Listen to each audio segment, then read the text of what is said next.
तो दोस्तों आप लोग कैसे मित्र, तो बहुत ही शानदार और मस्त होंगे। आज हम एक बहुत ही धमाकेदार सीरीज लाए हुए हैं। कहा जाता ना, इसके बिना इंग्लिश का असधार स्तंभ पेस बिल्कुल भी टूट जाएगा। तो आप इंग्लिश में पकड़ बनाना चाहते हैं तो जो हम इस टॉपिक को पढ़ाने जा रहे हैं, बताने जा रहे हैं, तो आपको बहुत ही हेल्पफुल होगा। इसलिए इस वीडियो को आप लोग जरूर से जरूर देखें। और आज से बिल्कुल शुरू हो चुका है धमाकेदार, डेली का डेली आपको वीडियो मिलेगा। यानी कि टेंस से रिलेटेड जब तक टेंस खत्म नहीं होगा, जब तक तो मैं तब तक वीडियो लाते रहूंगा। और अगर आप स्पोकन सीखना चाहते हैं तो फिर आप हमारे एनएस एजुकेशन ऑफिशियल में जुड़े रहें। और अगर आप अभी तक हमारे चैनल में रहे तो चैनल को लाइक कीजिए, सब्सक्राइब कीजिए, बेल आइकन को दबा दीजिए और अपने दोस्तों को भी शेयर कीजिए, ताकि वो लोग भी आपके साथ साथ छूटे नहीं। तो आज का वीडियो बहुत ही स्पेशल, बहुत बेसिक होने वाला है। और कहा भी जाता है, अगर आपका बेसिक अच्छा है तो फिर आप एडवांस को भी बहुत अच्छी तरीके से देख सकते हैं, पकड़ बना सकते हैं। तो चलिए शुरू करते वीडियो को बिना लेट करते हुए। Let's start the video. जिसके फर्स्ट यहाँ पर हम देख पा रहे हैं क्या लिखा हुआ, टेंस। तो टेंस निकाल भी कहते हैं हिंदी में। तो working period is called tense, यानी कि काम के दौरान लगने वाला समय को टेंस कहते हैं। यानी कि working period is called tense. Working means काम के समय। कोई भी दुनिया में जितना भी काम हो, अगर आप काम करेंगे तो उसमें समय लगेगा, तो उसी को हम क्या कहेंगे, काल कहेंगे या टेंस कहेंगे। और टेंस के कितने भेदे? टेंस के 3 भेद है: present, present tense, past tense और फ्यूचर टेंस। तो इन तीनों टेंस को हम 5 ग्रुप में बांट सकते हैं। These all are divided into 5 parts. यानी कि पहला इंडिफिनिट टेंस अगर बोलेंगे तो किसका? प्रेजेंट का भी इंडिफिनिट टेंस, पास्ट का भी इंडिफिनिट टेंस और फ्यूचर का भी indefinite tense. Next imperfect tense, यानी कंटिन्यूस को बोलते हैं, क्योंकि प्रेजेंट का भी इम्परफेक्ट टेंस, पास्ट का भी इम्परफेक्ट टेंस, फ्यूचर का भी imperfect tense. Third present perfect tense, past perfect tense और future perfect tense. For present perfect continuous tense, past perfect continuous tense और future perfect continuous tense. And last, next and last, present simple tense, past simple tense और future simple tense. तो अगर आप इन सभी group को सबका अगर पढ़ेंगे तो आपका टेंस यहां से बिल्कुल क्लियर हो जाएगा। लेकिन अगर आप पूरे बेसिक से टेंस को अगर सीखना चाहते हैं तो आप हमारे एनएस एजुकेशन ऑफिशियल में जुड़े। और आप बिल्कुल भी, आपको अगर हमारी वीडियो देख लेते हैं और विश्वास के साथ, ट्रस्ट के साथ, मैं विश्वास करता हूं, आपको विश्वास दिलाता हूं कि आपको दूसरा यूट्यूब चैनल में एक भी वीडियो देखना नहीं पड़ेगा और आप इतना अच्छा से सीखेंगे, इतना अच्छा से सीखेंगे, शायद ही आपको आज तक कोई सिखा पाया है। तो चलिए हम लोग नेक्स्ट यहां से आगे बढ़ेंगे। तो सबसे पहले पढ़ेंगे क्या? टेंस तो पढ़ लिए, यानी कि working period is called tense, काम के दौरान लगने वाला समय को काल कहते हैं। काल के 3 भेद: present tense, past tense, future tense. Next है हम लोग सबसे पहले पढ़ेंगे इंडिफिनिट टेंस। क्या पढ़ेंगे? इंडिफिनिट टेंस, लेकिन किसका? प्रेजेंट का इंडिफिनिट टेंस। वीडियो में बने रहें तो बहुत ही शानदार, बहुत ही मजेदार सी आप सीखेंगे। तो चलिए हम लोग पढ़ते हैं आज पहला tense, present indefinite tense. Present indefinite tense और इंडिफिनिट, प्रेजेंट का मतलब तो वर्तमान, जो भी काम वर्तमान में होगा उसको प्रेजेंट करेंगे। और हम इसकी पहचान से हम लोग सीखेंगे। जैसे कि कोई भी हिंदी वाक्य अंत में, यानी कि हिंदी वाक्य अंत में, हिंदी वाक्य के अंत में ता है, ती है, ते हैं, ता हूं, ती हूं, यानी कि ता है, ती है, ते हैं, ता हूं, ती हूं इत्यादि। अगर आप हिंदी वाक्यांत में ता है, ती है, ते हैं, ता हूं, ती हूं अगर आप देखते हैं तो आप कौन सा टेंस मानेंगे? Present indefinite tense. जैसे कि हमारी पहचान है, राम फुटबॉल खेलता है, राम फुटबॉल, राम फुटबॉल खेलता है। मैं आपको जानता हूं, मैं आपको, मैं आपको जानता हूं। क्या तुम पढ़ते हो? क्या तुम पढ़ते हो? ये देखो, ता है आया है कि ता है आया है, ता हूं देखो, ता हूं आया है। तो उसी तरह ते हो, देखो ते हो, और एक अगर हम लिखेंगे तो ते हो भी आ सकता है। तो ये पहचान है, तो इसको बनाने का भी रूल है। तो बनाने का सबसे पहला रूल हमारे पास है, आपको रूल जानना होगा तभी आप बना पाएंगे। तो आप एकदम वीडियो में स्थिर बने रहें। और तो पहला रूल हम पढ़ाएंगे, first rule, general rule. First rule general rule, और जनरल रूल में सबसे पहले क्या आएगा?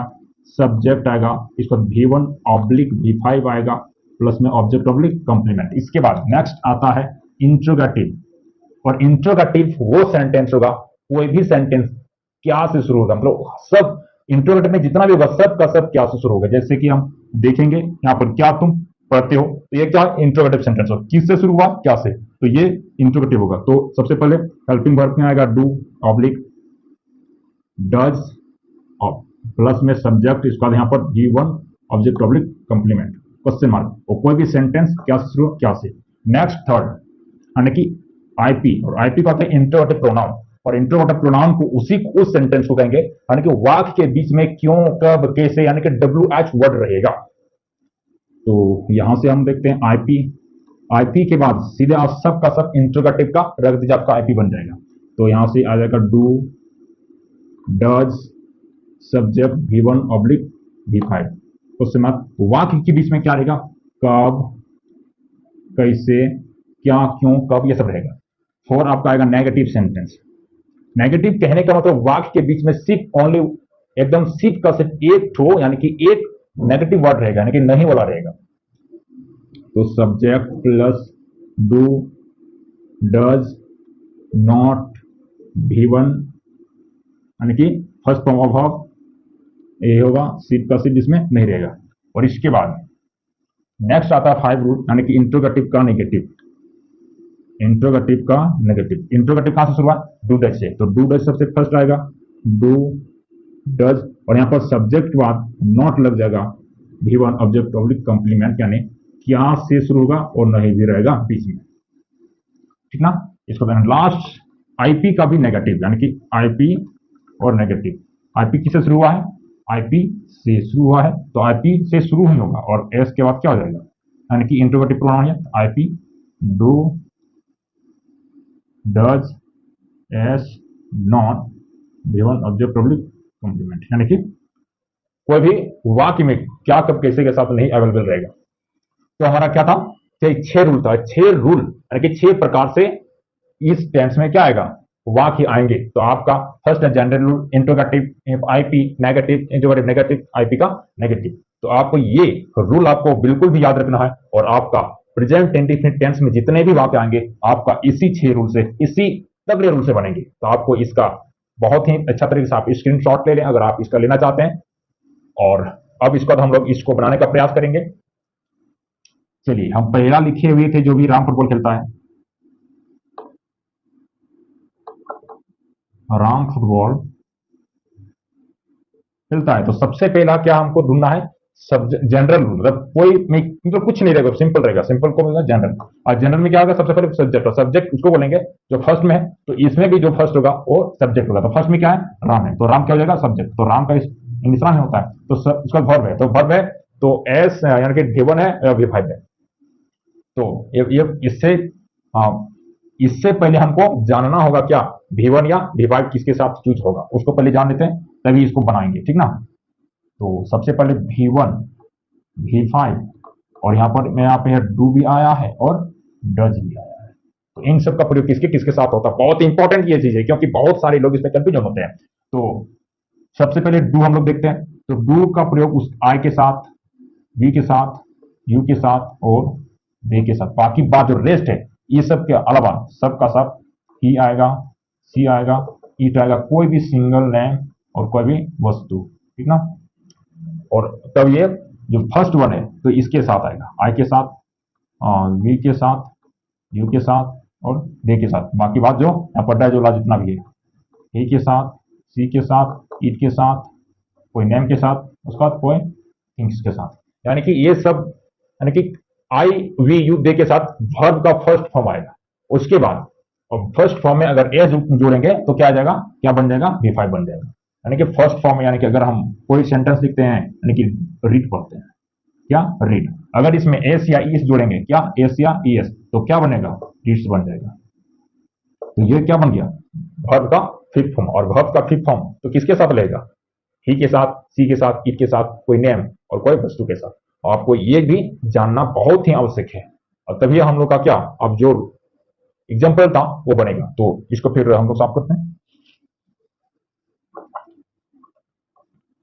तो जैसे कि हम लोग का सेकेंड एग्जाम्पल था, मैं आपको जानता हूं, मैं आपको जानता हूं। तो मैं, हम बोले जो भी सेंटेंस में पहला जो वर्ड होगा वो सब्जेक्ट होगा। आई आप मैं, तो मैं क्या क्या था, आई। तो जनरल रूल है, तो जनरल सब्जेक्ट V1 या V5। अभी बताए आई के साथ किसका प्रयोग, V1 का। तो यहाँ पर V1 क्या होता है, वर्ब। तो वर्ब यहाँ पर क्या, जानना से बना है। तो नो आई नो, इसको तो ऑब्जेक्ट यहाँ पर क्या, आप। तो आई नो यू, मैं आपको क्या करता हूं, जानता हूं। क्या तुम पढ़ते हो, क्या तुम पढ़ते हो, ये वाला था। तो कोई भी वाक्य अगर क्या से शुरू होगा तो वहां पर इंट्रोगेटिव का यूज होगा। तो इंट्रोगेटिव यहां पर है, तो इंट्रोगेटिव में सबसे पहले क्या, डू और क्या, डज है। तो डू और डज है तो किसके अनुसार लेगा, सब्जेक्ट के अनुसार। तो सब्जेक्ट यहां पर क्या है, सब्जेक्ट यहां पर देखो तो कोई भी काम, जो कोई काम करता है उसको क्या बोलेंगे, सब्जेक्ट। मतलब कोई भी व्यक्ति जो काम करेगा वो सब्जेक्ट बोलेंगे। तो इस वाक्य में काम कौन कर रहा है, क्या तुम पढ़ते हो, तुम काम कर रहा है। तो तुम क्या होगा, सब्जेक्ट। तो सब्जेक्ट के अनुसार डू जाएगा। तो इसके सब्जेक्ट का, हाँ अभी बताए थे, यू के साथ क्या आता है, जो डू आता है। तो क्या सबसे पहले डू आएगा, क्योंकि रूल में मेरा डू और डज से शुरू है, इसलिए दोनों में से कोई एक आएगा। तो डू एस क्या, मेरा दोनों में से कोई एक आया। अब यहाँ पर एस मतलब सब्जेक्ट, तो एस मतलब सब्जेक्ट यहाँ तुम है, तो डू यू। इसका वर्ब क्या है, पढ़ना। तो क्या होगा, डू यू रीड। और यहाँ पर question mark, do you read, क्या तुम पढ़ते हो। तो क्या शानदार हम लोग बना लिए। तो आपको ये सभी के सभी रूल आपको याद रखना होगा। इसके बाद आपका प्रेजेंट इंडिफिनिट में जितने भी सेंटेंस आएंगे आपका सारा के सारा बन जाएगा। तो हम एक दो सेंटेंस आपको बनाने के लिए आपको देंगे, आप बना करके कमेंट में जरूर बताइएगा। मैं नहीं पढ़ता हूं, इसमें क्या है, एक लगी है, तो हम बना के इसको एक बनाते हैं, आई डू नॉट रीड। और इसको अगर शॉर्ट फॉर्म में लिखेंगे तो क्या हो जाएगा, I don't read, I don't read. और इसी में हम क्या लगाएंगे, क्या मैं नहीं पढ़ता हूं, मैं क्यों नहीं पढ़ता हूं, मैं क्यों नहीं पढ़ता हूं। आप लोग इसको कमेंट बॉक्स में आप लोग इसको बना करके भेजेंगे, तब हम समझ जाएंगे कि आप बहुत अच्छे से समझ गए हैं। अगर आपको समझ में नहीं आया है तो फिर मैं बताने का प्रयास करूंगा, लेकिन आप अपना राय पहले दें, तभी मैं समझ पाऊंगा। और आपको ये वीडियो कैसे लगा आप लोग कमेंट करके बताएंगे। और अगर आप इंग्लिश सच में सीखना चाहते हैं, विशेषकर टेंस मजबूत करना चाहते हैं, तो आप हमारे NS एजुकेशन ऑफिशियल से जुड़े रहें। आपको डेली बेसिस पे ये वीडियो अब अपलोड किया जाएगा, क्योंकि मैं भी अब रिस्पॉन्स लेने लगा हूं। पहले उतना एक्टिव नहीं हो पाता था, लेकिन अब मैं सोच रहा हूं कि आप लोगों को डेली कंटेंट जरूर दूंगा। इसलिए आप लोग समय से, या तो सुबह या तो शाम, आपका वीडियो यानी कि आपको मिल जाएगा। तो फिर हम लोग नेक्स्ट वीडियो में मिलते हैं। प्यार आप लोग हमारे चैनल से बनाए रहें और हमसे भी, और विशेषकर हम चाहते हैं कि आप लोग का सपोर्ट मिले, तो मैं बहुत कुछ करूंगा और आप लोगों के लिए शानदार शानदार वीडियो लाऊंगा। और आप भी अगर इंग्लिश में बोलना चाहते हैं तो मेरे सहारे आप भी जरूर बोल पाएंगे। सिर्फ आपको हमारे और हमारे चैनल से